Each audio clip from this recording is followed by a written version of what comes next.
The UN climate change process certainly needs a help. It needs a lot of help. The question is whether that help best comes from something like the G20 or someplace else. In principle, I think a climate deal will only work if it is a truly global deal, which means it's all countries. It can't be made in a small room with only a few countries. However, the G20 does give you a forum where some of the key countries are there. And what I would like to see is not to create a parallel process of negotiation within the G20, but for the G20 to push the main UN process to get its act together and to get to a deal.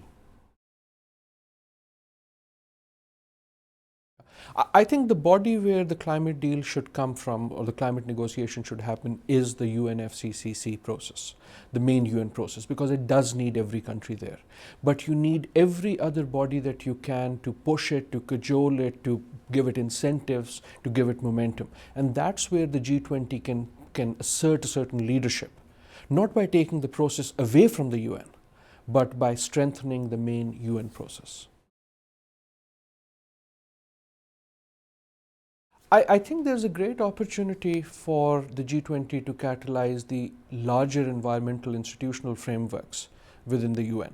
And the opportunity comes not only from the fact that the G20 has these key countries in it, it also comes from the fact that 2012 we will see Rio Plus 20, and one of the key agenda items there is the global environmental governance agenda. And therefore, it's a good moment for the G20 to do something about it. A key question for the G20 as it moves forward is that you have already expanded the number of countries in the room. It used to be 7, it was 8, now it's 20. So you have more people in there. Now, if you start dumping too many issues on it, you will create a recipe for inaction. You already have more people. If you start dumping too many issues on it, you will just have chaos and just speeches. Therefore, the G20 has to be very careful to choose a small number of really important, really key issues on which it can demonstrate impact, it can demonstrate action.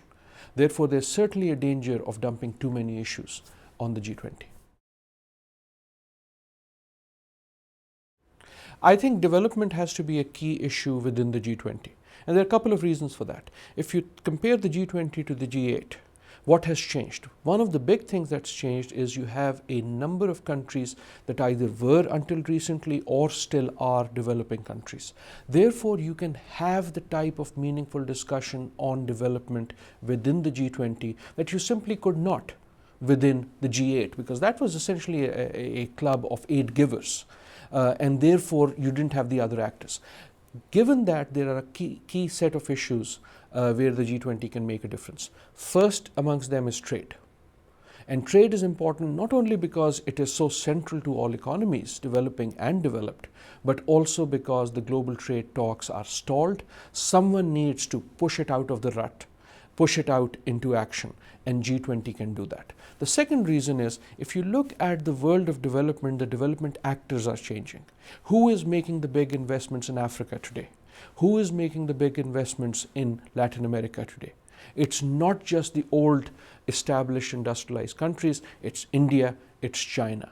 Where is the forum that you can include these new countries into that new development discourse? That forum could be G20. I think it would be an interesting experiment to see if the G20 can do a parallel of trade ministers, just like it has finance ministers. But in some ways, I think it's not just trade ministers anymore, because trade is a very complex issue. At some level, I would like the summit process itself to take trade seriously. The call needs to come from the very top that we need to get the Doha round moving, and we need to get it moving fast. I think conferences like this are particularly important for institutions like G20, and particularly important at times like this. The G20 is a new forum. We are still struggling with what it will do. We are still struggling with the form it will take. Those who are involved in it are still trying to figure out what this beast will look like. Therefore, these discussions plant ideas, these discussions explore things that can then be implemented, because these people take these ideas back with them. So unlike many other processes, the IMF, the World Bank, the UN, which are now already set in their habits, for something like the G20 where the habits are being set today, such discussions play a much, much more important role.